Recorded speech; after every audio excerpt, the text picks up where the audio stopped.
Ce mardi 11 avril a été une journée difficile pour Françoise Nyssen. L'ex-ministre de la Culture, sous le premier quinquennat d'Emmanuel Macron, a assisté aux obsèques de son mari, Jean-Paul Capitani. Il est décédé le mardi 4 avril, à l'âge de 78 ans, après un tragique accident de vélo dans les rues d'Arles. Un dernier adieu lui a été rendu en la chapelle Saint-Martin. Françoise Nyssen est rentrée dans les lieux en larmes, entourée de sa famille qu'elle tenait par la main, sous les regards d'une assistance venue en nombre pour rendre hommage à un visage bien connu dans le monde de l'édition et dans le sud de la France. Selon le récit de la Provence, Françoise Nyssen a laissé leur fille Pauline, née en 1987, lire le texte qu'elle avait préparé.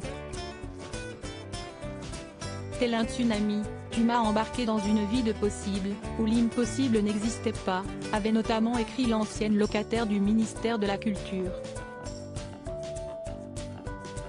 Par la suite, lors des prises de parole successives, dont celle de l'écrivain Cyril Dion, Jean-Paul Capitani a notamment été décrit comme un engagé pour le vivant, un bâtisseur, selon nos confrères.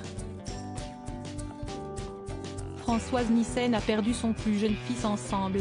Françoise Nyssen et Jean-Paul Capitani ont fait grandir la maison d'édition Actes Sud, fondée en 1978 par des ancêtres.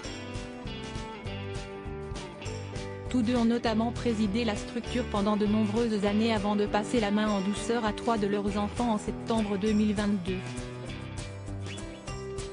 Avant leur rencontre, l'ex-ministre avait eu 2 enfants tandis que son mari en avait déjà 3.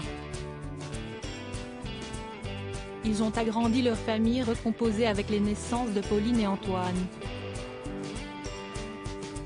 Ce dernier s'est donné la mort en 2012, à seulement 18 ans.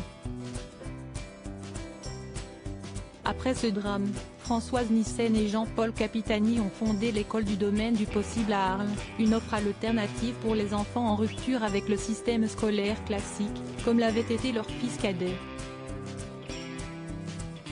Désormais, son père repose à ses côtés au cimetière de la ville. Crédit photo, Dominique Jacovide.